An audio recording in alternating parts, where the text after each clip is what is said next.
Selamat pagi, Ibu dan Bapak orang tua. Selamat pagi, anak-anakku yang terkasih. Selamat datang untuk anak-anak semuanya. Kita berjumpa lagi di dalam proses pembelajaran tahun pembelajaran 2020-2021. Ibu bapak dan orang tua yang saya hormati dan saya cintai,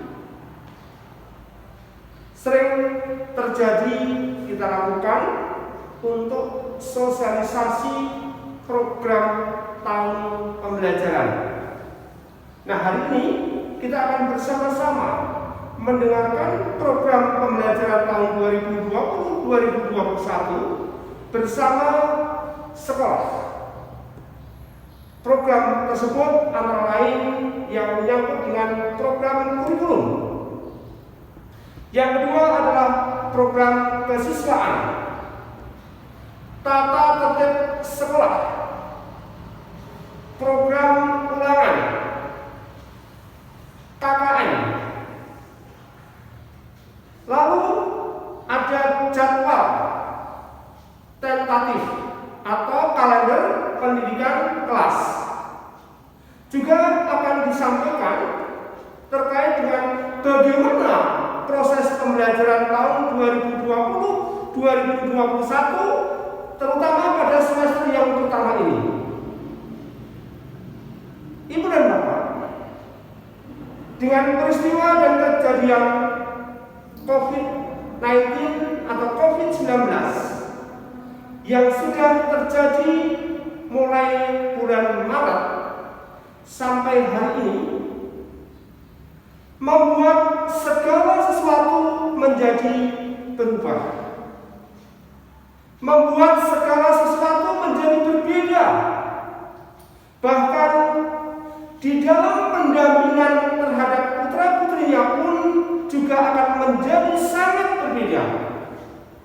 Oleh sebab itu, saya mohon kepada ibu dan bapak orang tua murid dari kelas 1 sampai dengan kelas 6, mari kita bersama-sama mendampingi putra-putri kita supaya putra-putri kita kelak menjadi anak-anak yang sukses, menjadi anak-anak yang berhasil, bukan hanya dalam sisi ilmu, bukan hanya dalam sisi pengetahuan, tetapi sisi-sisi yang lain juga perlu diperhatikan, yakni sisi sikap atau yang disebut dengan attitude, sisi keterampilan tetap harus kita kembangkan, bukan hanya sekedar sisi pengetahuan.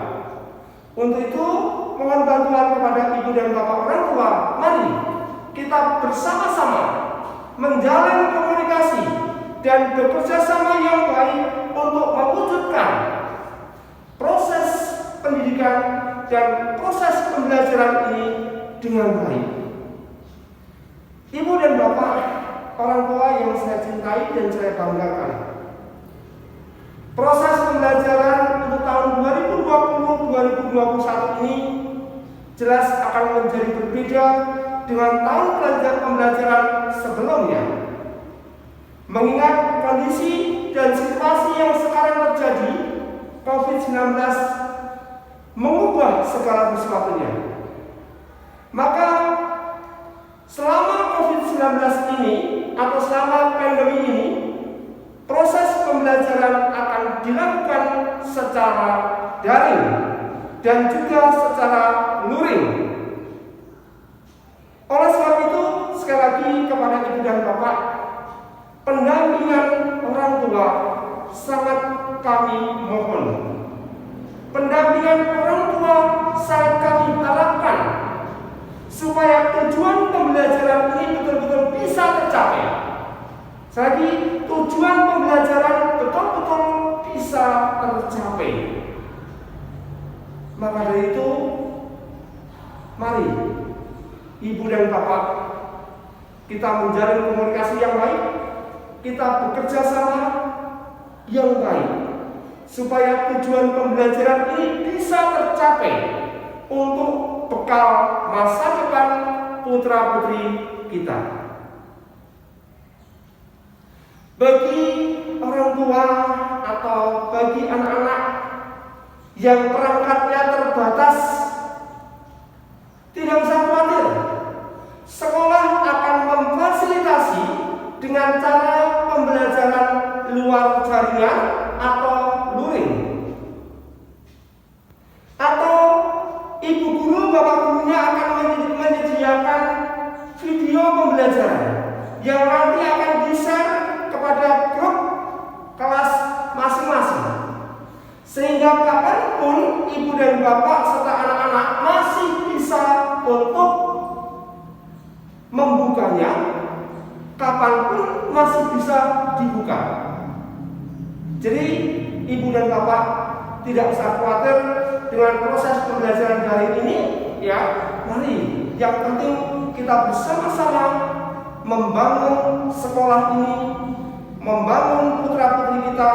Semoga kelak putra-putri kita menjadi anak-anak yang hebat, menjadi anak-anak yang sukses, dan menjadi anak-anak yang berhasil. Baik dari sisi intelektual, baik dari sisi keterampilan atau skill, maupun dari sisi sikap atau perilaku hidupnya. Mungkin itu yang bisa saya sampaikan kepada ibu dan bapak. Untuk selanjutnya nanti akan disampaikan oleh rekan-rekan bidang kurikulum, bidang kesiswaan, dan juga oleh ibu dan bapak guru wali kelas. Selamat dan sukses untuk ibu bapak orang tua. Selamat dan sukses untuk anak-anak terkasih. Selamat dan sukses untuk ibu dan bapak guru SD Yos Sudarso. Terima kasih. Salam untuk kita semuanya. Salam sehat, jaga kesehatan, jaga diri, dan selalu pakai masker. Terima kasih.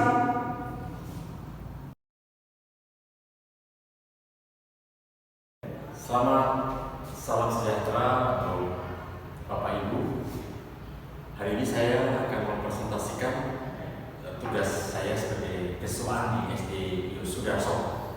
Ada beberapa hal yang ingin saya sampaikan kepada Bapak Ibu berkenaan dengan tata tertib, di mana tata tertib ini akan saya presentasikan sebagai penunjang agar proses belajar putra-putri kita bisa berjalan dengan baik.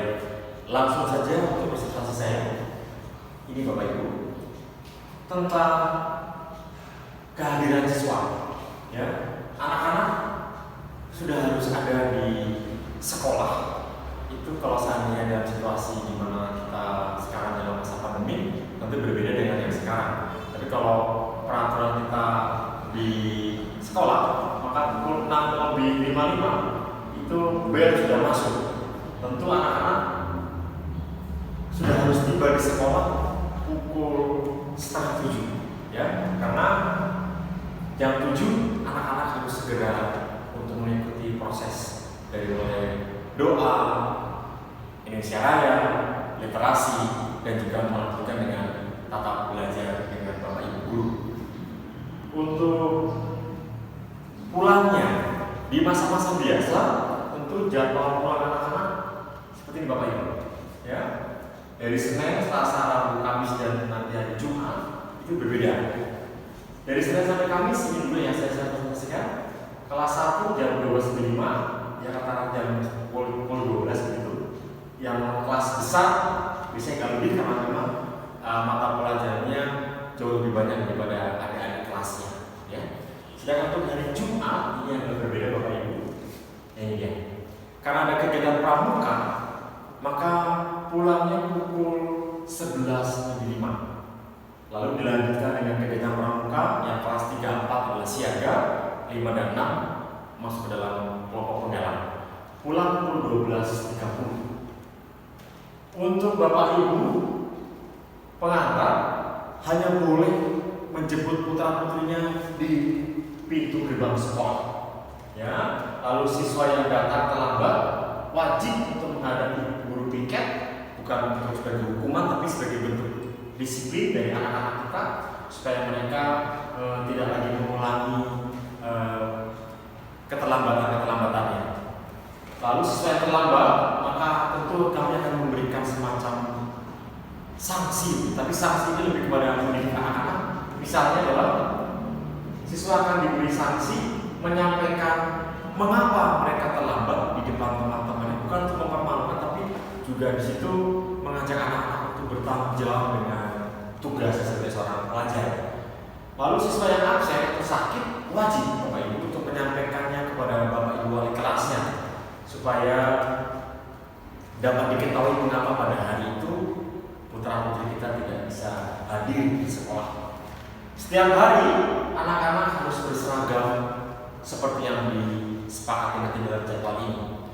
Lalu memakai kaos dalam untuk anak putri menggunakan celana short dan sepatu hitam yang tahun ini kita mulai dengan warrior yang pendek warna hitam, lalu dengan kaos kaki dengan emblem logo dari yayasan, menggunakan ikat pinggang dan yang lainnya lagi.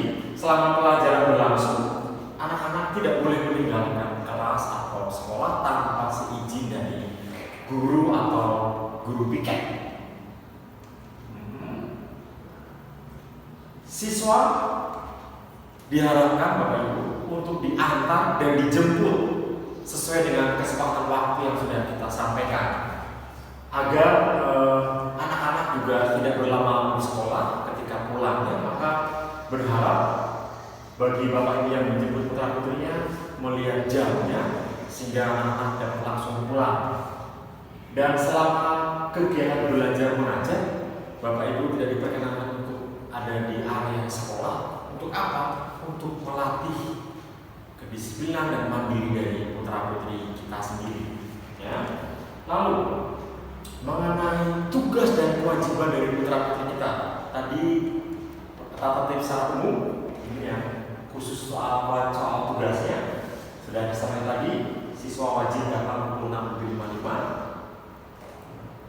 Ya, lalu siswa juga berseragam lengkap segala macam, hormat pada Bapak Ibu guru, lalu berbaris di depan kelas, wajib membawa buku tugas setiap hari. Dari buku tugas itulah Bapak Ibu dan putra putri kita bisa mempersiapkan kegiatan belajar yang untuk esok harinya, dan bagi Bapak Ibu juga bisa mengontrol pelajaran apa saja yang akan putra putri kita dapatkan. Lalu juga siswa harus bersungguh-sungguh dalam belajar, mengembangkan karakter tekun, jujur, ambil disiplin, dan tertib pada saat belajar. Ya, itu tugasnya. Ini dia. Waktu istirahat itu kalau kita proses belajar seperti di sekolah itu ada istirahat. Ketika istirahat, siswa tidak boleh meninggalkan kompleks sekolah tanpa izin guru piket, lalu wajib menjaga kebersihan. Siswa tidak diperkenankan bermain di sekitar ruang doa gereja karena memang di sana memang tempat khusus untuk berdoa. Jadi putra putri kita ketika istirahat di area sekolah saja.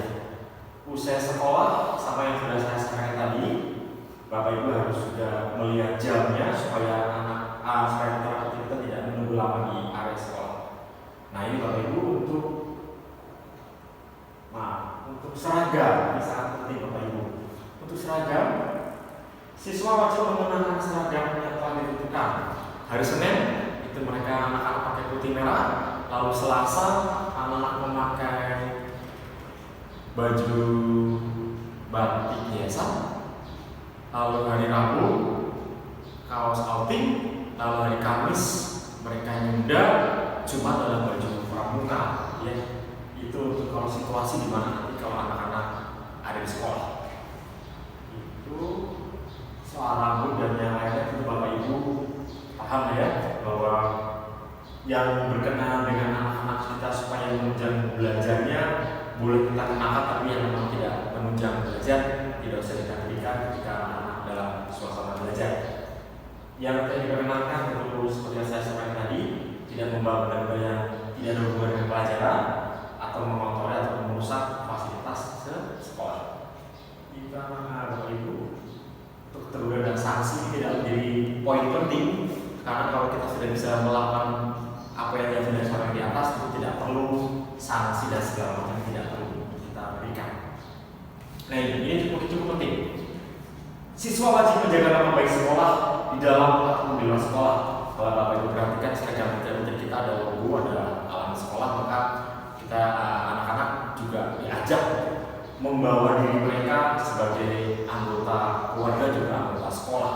Maka kita di luar sekolah pun menjaga perkataan, menjaga tingkah laku.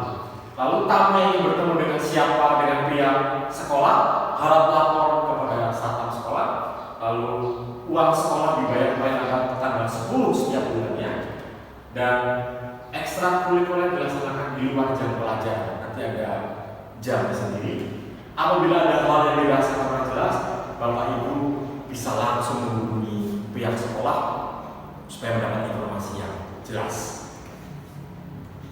Itu untuk tata tertib apabila proses belajar anak-anak putra putri kita ada di sekolah. Berikutnya juga akan saya sampaikan ke peraturan apabila putra putri kita dalam situasi COVID seperti ini. Ada beberapa hal yang cukup penting Bapak Ibu. Mungkin tidak banyak seperti yang kalau kita berjumpa dengan anak-anak di sekolah, tapi yang paling penting bicara mengenai protokol kesehatan Bapak Ibu. Jadi bagi yang tidak berkepentingan untuk ke sekolah, memang tidak diperkenankan untuk ke sekolah. Ya, putra putri kita lebih baik tinggal di rumah saja. Memang pemerintah memang memberi kesempatan bagi Bapak Ibu yang ingin luring atau artinya tidak daring pembelajarannya boleh ke sekolah, tapi diharapkan adalah Bapak Ibu saja yang ke sekolah, ya, mengenakan masker, lalu apalagi Bapak Ibu ya, mencuci tangan yang sudah sekolah siapkan, lalu menggunakan kalau punya penutup wajah, face shield boleh dipakai, lalu juga kalau bisa sebelumnya sudah kontak dengan Bapak Ibu wali kelasnya supaya dipersiapkan kira-kira apa yang akan diberikan kepada putra putri Bapak Ibu semua. Bapak Ibu, kiranya untuk peraturan yang lain tidak akan bisa saya sampaikan dengan jelas sekarang ini, tapi yang paling penting dalam masa COVID-19 seperti ini, itu yang paling penting. Jadi kita harus menjaga bersama kesehatan kita masing-masing. Dan juga untuk putra putri di rumah, Bapak Ibu, kami pesan dari sekolah juga wajib untuk menjaga kesehatan putra putrinya supaya mereka juga dalam keadaan sehat. Kiranya Bapak Ibu demikian saja penjelasan saya dari pihak siswaan mengenai tata tertib dalam keadaan yang umum dan tata tertib di masa COVID. Sekian dari saya. Terima kasih Bapak Ibu. Salam sehat.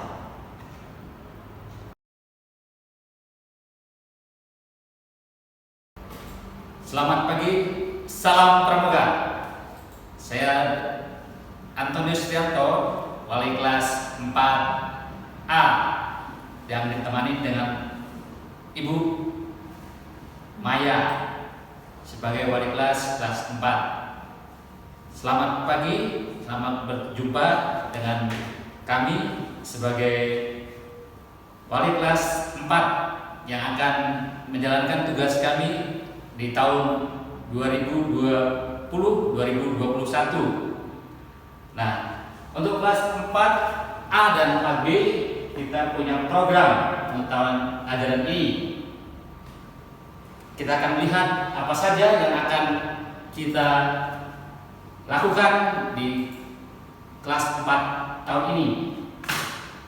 Kita akan lihat bagaimana KKM per mata pelajaran.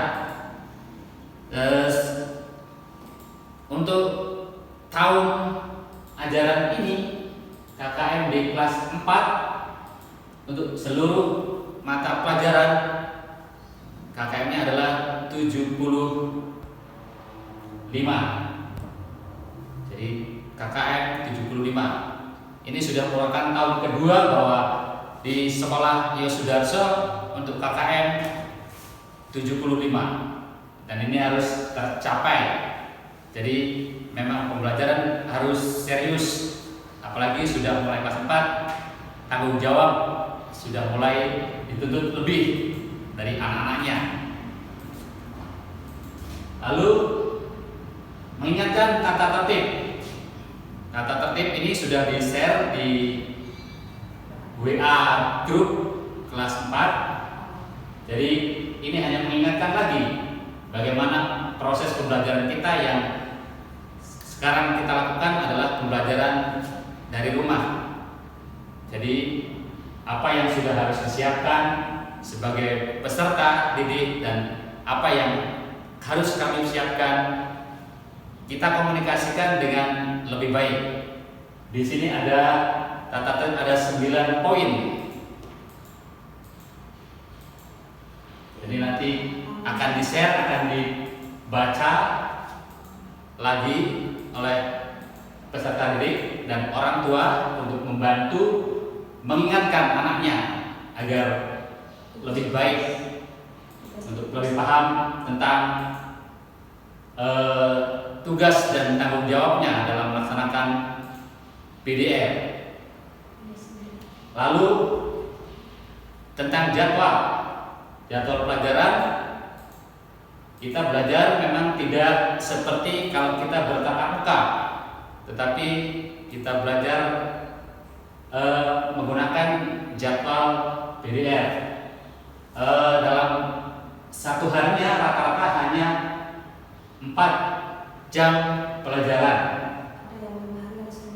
Ada yang 5 jam, yaitu hari Senin dan hari Selasa. Untuk yang lainnya itu hanya 4 jam pelajaran. Jadi waktunya sekitar jam setengah 8 sampai sekitar jam 11-an. Itu jam pelajaran, bukan jam waktu untuk jam sehari-hari kita yang 1 jam 60 menit, tapi kita 1 jamnya adalah 35 menit. Lalu kalender kelas. Kalender kelas ini untuk melihat bagaimana nantinya kegiatan kita yang diatur tentang hal-hal khusus seperti kegiatan ulangan, kegiatan PTS, PAS, dan hari libur juga dicantumkan di situ. Jadi bagaimana kita bisa melihat jadwal ini dibuat untuk panduan atau sebagai acuan kita bagaimana kira-kira kita mempersiapkan diri untuk mengikuti kegiatan pembelajaran itu. Jadwal ini dibuat masih tentatif, jadi sewaktu-waktu bisa saja maju atau mundur. Kita lihat bagaimana kepentingan yang terjadi dalam proses waktu pembelajaran tersebut. Nah, begitu kegiatan atau program yang ingin kami sampaikan dari kelas 4. Semoga orang tua beserta anak-anaknya dapat memahami dan melaksanakan apa yang menjadi kegiatan program kegiatan kita di kelas 4 tahun ajaran ini. Terima kasih. Sampai ketemu di kesempatan yang lain. Terima kasih. Salam sehat.